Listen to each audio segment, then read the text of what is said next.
Hello दोस्तों। तो जैसा आपको पता है कि मालदीव्स के प्रेसिडेंट जो हैं वो अभी भारत के दौरे पे आए हुए हैं और ये दौरा लगभग 5 दिनों तक चलने वाला है।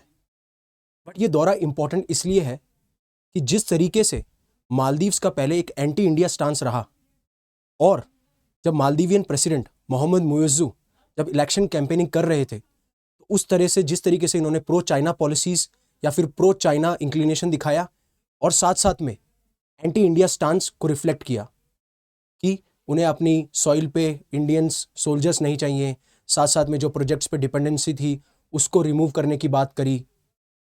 लेकिन अब उन्होंने इस यात्रा से ये दर्शाया है कि किस तरीके से मालदीव्स के लिए भी इंडिया इंपॉर्टेंट है और यही अभी का कंटेक्स्ट है कि किस तरीके से जो मालदीवियन प्रेसिडेंट है मोहम्मद मुइज़्ज़ू उन्होंने अपनी पॉलिसी में या अपने माइंडसेट में एक यू टर्न लिया है। जिस तरीके से आप इन आर्टिकल्स में देख सकते हो कि मालदीव्स कब backs to India after rubbing shoulders with the dragon. Dragon का मतलब है यहाँ पे चाइना की बात कर रहा है, राइट। और साफ से बोला कि किस तरीके से मालदीव के प्रेसिडेंट ने डिप्लोमेटिक यू टर्न लिया है। तो हम इस वीडियो में यही जानेंगे कि मालदीव्स, पहले हम ये आइडेंटिफाई करेंगे कि मालदीव्स की लोकेशन क्या है, फिर उसके बाद में ये आइडेंटिफाई करेंगे कि मालदीव्स के लिए हम क्यों इंपॉर्टेंट है, हमारे लिए मालदीव्स क्यों इंपॉर्टेंट है और किस तरीके से जो पिछले 1-1.5 साल में इंडिया और मालदीव्स के रिलेशनशिप फ्रेजाइल हुए हैं और जो स्ट्रेन आया है उसका कारण क्या रहा है और अभी इन्होंने डिप्लोमेटिक यूटर्न क्यों लिया, सबसे इंपॉर्टेंट हमारे लिए ये बन जाता है। So let's begin. मेरा नाम है युवराज सिंह शेखावत और आपका बहुत बहुत स्वागत है करंट अफेयर्स डिकोडेड पे। जिस तरीके से मैंने आपको बताया, पहले आपको मालदीव्स की लोकेशन देखनी पड़ेगी। मालदीव जो है वो लाई करता है इंडियन ओशियन रीजन में, जैसा कि आप सबको पता है।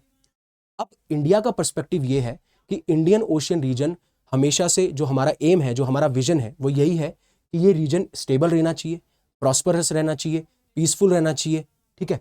वहीं पे एक तरफ जो दूसरा नेशन चाइना है वो हमेशा से ये चाहता है कि वो अपनी टेरिटरीज को एक्सटेंड करता रहे, अपने असर्ट को एग्रेसिवली क्लेम करता रहे। जिस तरीके से हमें चाइना का प्रेजेंस साउथ चाइना सी में देखने को मिलता है उसी तरीके से वो इंडियन ओशियन रीजन में भी चाहता है। और पिछले 1-2 महीने पहले आपने देखा होगा कि चाइना ने अपनी प्रेजेंस को इंडियन ओशियन रीजन में भी एस्केलेट किया था। तो मालदीव्स उस लिहाज से बहुत ज्यादा इंपॉर्टेंट बन जाता है because of its strategic location. तो मालदीव्स जिस तरफ भी टिल्ट करेगा, जिस तरफ भी इंक्लाइन करेगा, उसका इस रीजन पे बहुत ज्यादा फर्क होने वाला है, क्योंकि जैसे ही ये किसी एक रीजन की तरफ टिल्ट करता है तो वो उनकी पॉलिसीज को फॉलो करेगा और उस हिसाब से चलेगा। अगर हम मालदीव्स इंडिया के साथ बेटर रिलेशनशिप बनाता है और उसके साथ टिल्ट करता है तो अगेन इंडिया का विजन मैंने आपको बता दिया, stable, peaceful, harmonious Indian Ocean region. But अगर ये चाइना के साथ जाता है तो ये इंडिया के लिए भी थ्रेट है और इस पर्टिकुलर रीजन के लिए भी थ्रेट है, राइट। होपफुली आपको समझ में आया होगा। फिर जिस तरीके से चाइनीज ने अपनी जो चाइनीज गवर्नमेंट है उन्होंने अपनी प्रेजेंस को इस इंडियन ओशन रीजन के आसपास बढ़ा रखा है। जैसे कि आप ग्वादर पोर्ट देख सकते हो पाकिस्तान में, हम्बनटोटा पोर्ट है आपका श्रीलंका में, चिटगांव पोर्ट आपका बांग्लादेश में, सितवे पोर्ट आपका म्यांमार में। तो ये जो है यहाँ पे चाइनीज ने अपने पोर्ट्स बिल्ड कर रखे हैं जहां पे कि वो अपने शिप्स को स्टेशन कर सके, साथ साथ में रिफ्यूलिंग स्टेशंस हैं। और आपको पता है कि ये जो रूट है ये कितना इंपॉर्टेंट है when it comes to global shipping trade, ठीक है, अगर आप ग्लोबल ट्रेड के टर्म्स में बात करोगे तो, ठीक है। और आज के प्रेजेंट टाइम्स में जिसकी इकोनॉमी ज्यादा स्ट्रांग होगी वही मिलिट्रीली स्ट्रांग होगा, और जो इकोनॉमिकली और मिलिट्री स्ट्रांग होगा उसी के चांसेस ज्यादा हैं कि वो एक पर्टिकुलर रीजन में अपना इन्फ्लुएंस बढ़ा पाए और साथ साथ में वो ग्लोबली एक एज ए सुपर पावर नजर आए, राइट। तो ये चीज आपको समझ में आ गई। अब अगर आप यूपीएससी सीएससी की तैयारी कर रहे हैं और आप चाहते हैं कि इस तैयारी को आप कॉम्प्रहेंसिवली करें तो हमने एक कोर्स लॉन्च किया यूपीएससी सीएससी का, दैट इज अवेलेबल एट 24,999। अगर आप डिस्काउंट चाहते हैं तो आप जो है UV50 यूज कर सकते हैं। ये एक कॉम्प्रहेंसिव कोर्स है। सबसे बड़ी बात इस कोर्स की ये है कि unlimited access to all batches. अगर आप इंग्लिश कोर्स में क्या नाम है एनरोल करते हैं तो आपको इंग्लिश के कोर्स भी एक्सेस होगा, आपको हिंदी वाला कोर्स भी एक्सेस होगा। तो आप मन पसंदीदा टीचर से भी पढ़ सकते हैं। अगर आपको कोई हिंदी के टीचर अच्छे लगते हैं, आपको कोई इंग्लिश के टीचर अच्छे लगते हैं, या फिर आपको इंग्लिश में कोई टॉपिक समझ में नहीं आ रहा है तो आप उसको इंग्लिश में देख सकते हैं। तो ये सबसे बड़ी स्पेशलिटी हमारी। और साथ साथ में हम ऑथेंटिक बात करते हैं। We have given 70+ selections in CSE 2023। और अगर आप पर्टिकुलरली जैसे आपने इंग्लिश बैच में एनरोल किया तो हमारे पास में लिबर्टी 2026 है, अगर आप 2026 में अपेयर हो रहे हैं। पाथवे 2026 है इंग्लिश के लिए और शिखर है हमारे लिए हिंदी के लिए। हमारे यहाँ पे आइकॉनिक सब्सक्रिप्शन भी है जिसमें आपको ऑफलाइन रिकॉर्डेड क्लास मिलती है, लाइव मेंटरशिप प्रोग्राम मिलता है, आपको पीडीएफ बुक्स भी मिलती हैं, आपको डेली कंटेंट भी मिलता है, प्रैक्टिस क्वेश्चंस भी मिलते हैं। तो अब आते हैं कि हम कैसे ये कह रहे हैं कि मालदीव के प्रेसिडेंट ने डिप्लोमेटिकली एक यू टर्न लिया है, क्योंकि पहले मालदीव की जो अप्रोच थी इंडिया को लेके वो थी हार्ड, ठीक है, हार्ड अप्रोच थी, जो कि अब सॉफ्ट अप्रोच हो गई है। तो मैंने पहले आपको समझाता हूं कि हार्ड कैसे थी। हार्ड ऐसे थी, पहली चीज हार्ड ये ऐसे थी क्योंकि हमने क्या लिया, इन्होंने लिया एंटी इंडिया स्टांस। क्या लिया? Anti India stance. तो पहले इन्होंने जैसे ही जो इलेक्शन कैंपेनिंग चल रही थी उस पर मोस्टली ये एंटी इंडिया स्टांस लेके चल रहे थे, और माना यह जा रहा है स्कॉलर्स के द्वारा कि इसी रीजन की वजह से ये जो है इनकी सरकार आई है, क्योंकि पहले जो हमारे इब्राहिम मोहम्मद सोली थे वो प्रो इंडिया थे, लेकिन ये प्रो चाइना है। अब एंटी इंडिया पहले ऐसा हुआ, पहली चीज ऐसी हुई कि इन्होंने क्या किया, इन्होंने रिक्वेस्ट किया इंडिया से कि जो भी ट्रुप्स हैं मालदीवियन सॉइल पे उनको आप विड्रॉ करो। तो इंडिया ने विड्रॉ कर लिए, लेकिन वो जो ट्रुप्स थे वो ह्यूमैनिटेरियन पर्पस के लिए थे, ह्यूमैनिटेरियन असिस्टेंस के लिए थे, ठीक है। पहली चीज तो ये हुई। दूसरी चीज हुई कि ये क्या है, अगेन प्रो चाइना थे, ठीक है, चाइना को ज्यादा फेवर करते थे। अब जब इनका इलेक्शन हो गया, जब ये प्रेसिडेंट बन गए, तो इन्होंने इंडिया की वजह, पहले प्रेसिडेंट जो होते थे वो इंडिया को विजिट करते थे, इन्होंने विजिट किया चाइना को, और चाइना को विजिट करने के जस्ट बाद ही इन्होंने ये बोला कि अब हमारा प्लान ये है कि हम अपनी जो डिपेंडेंस है वो इंडिया पे कम करेंगे, चाहे वो हेल्थ केयर हो या मेडिकल फैसिलिटीज हो या फिर कुछ और इंफ्रास्ट्रक्चर प्रोजेक्ट्स हो।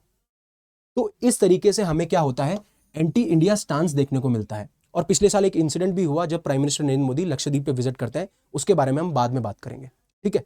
और अब सॉफ्ट इंस्टेंस कैसे हो गया कि जिस तरीके से ये इनकी विजिट को दर्शाता है, क्योंकि पहले ये बोल रहे थे कि हम इंडिया से बहुत ज़्यादा दूरी बना के रखेंगे, हम इंडिया से बात भी नहीं करेंगे, क्लोज रिलेशनशिप्स नहीं रखेंगे। तो अब जो ये विजिट हो रही है ये दर्शाती है कि उनकी अप्रोच चेंज हो रही है। तो एंटी इंडिया तो थे ही, और साथ साथ में ये हुए प्रो चाइना भी, पहले प्रो चाइना भी थे। प्रो चाइना कैसे, जो इनके आइलैंड्स हैं, उनके कुछ 10 या 12 आइलैंड्स हैं, लगभग 10 आइलैंड्स हैं, उनकी लीज इन्होंने चाइना को दे दी है। चाइना की जो शिप्स हैं उनको अलाउ कर दिया है इनके आसपास स्टेशन करने के लिए। आपको मिलिट्री प्रेजेंस भी देखने को मिलेगी, ठीक है, उससे फ्री ट्रेड एग्रीमेंट की बातें भी चल रही है। तो ये भी कहीं ना कहीं जब आप प्रो मतलब चाइना होते हो या चाइना को ज़्यादा फेवर करते हो या चाइना से ज़्यादा इंक्लाइन होते हो, तो ये दर्शाता है कि आप एंटी इंडिया हो, ठीक है। और इन्होंने क्या फॉलो किया था, जिस तरीके से मैंने आपको बोला anti India, India out agenda, मतलब कि चाहे वो प्रोजेक्ट्स में हो, चाहे वो ट्रुप्स में हो, तो कहीं भी हम इंडिया की प्रेजेंस नहीं चाहते हैं हमारी सॉइल पे, ठीक है। और ये क्या करते थे, ये प्रेफरेंस ज़्यादा दे रहे थे चाइना को ओवर इंडिया। बट अब ऐसा क्या चेंज हो गया है, पहली चीज़ सॉफ्ट हो गए हैं, ठीक है, अब उसके बारे में बात करेंगे। ये पहले क्या था, ये पहले इनका स्टांस था, पहले चाइना को प्रेफरेंस दी जा रही थी, अब इंडिया को भी प्रेफरेंस दी जा रही है, ठीक है। तो पहली बात तो मालदीव्स को क्यों जरूरत है इंडिया की, और मालदीव्स का स्टांस क्यों चेंज हुआ, ठीक है। जिस तरीके से मैंने आपको बताया है, इंटरनेशनल रिलेशन में ना तो कोई आपका परमानेंट फ्रेंड है, ना ही आपका कोई परमानेंट दोस्त। आपके नेशनल इंटरेस्ट जो हैं वो ड्राइव करते हैं आपके रिलेशंस को, इंटरनेशनल रिलेशंस को। तो पहली चीज, इकोनॉमिक क्राइसिस से जूझ रहा है मालदीव्स। कैसे? जो इनका डेट है, जो इनका नेशनल डेट है, वो अराउंड 110% ऑफ जीडीपी है, ठीक है। दूसरा जो इनका फॉरेन डेट है, ठीक है, आप बोलेंगे तो वो अराउंड अभी $3.5 बिलियन है फर्स्ट क्वार्टर में ही, क्वार्टर 1 में ही, ठीक है। तो पहली चीज तो ये है, इनके बाद डेट बढ़ता जा रहा है और ये बढ़ता ही जाएगा, और कहा जा रहा है IMF के द्वारा भी और कुछ ऐसी फिच रेटिंग्स के द्वारा भी कि it is going to be very difficult for Maldives to handle this kind of debt. फिर उसके बाद में जो इनके फॉरेन एक्सचेंज रिजर्व्स हैं वो खाली बचे हैं आपके 1 या 1.5 मंथ के लिए, जब हम बात करते हैं इंपोर्ट्स की। तो ये भी एक बहुत ग्रेव सिचुएशन है।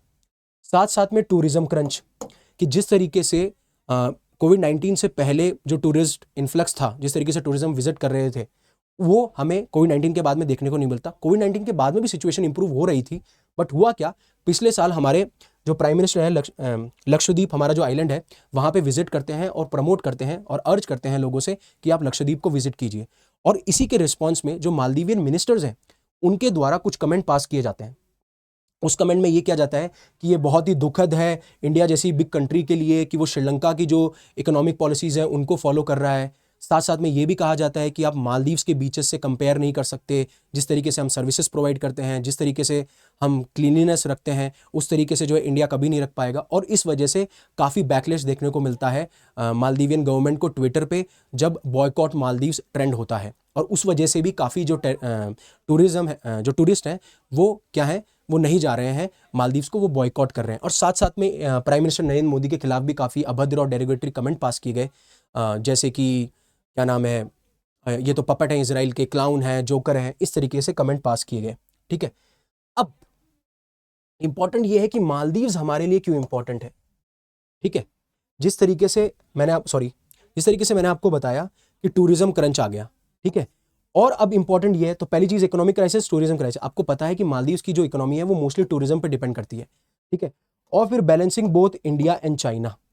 ठीक है, तो पहले क्या था कि ये सोच रहे थे कि प्रो चाइना होके या चाइना पे इंक्लाइन करके जो हमारी इकोनॉमी है वो चल जाएगी, या फिर जो हमारे रिलेशनशिप्स है वो बेटर रहेंगे, बट ऐसा नहीं है।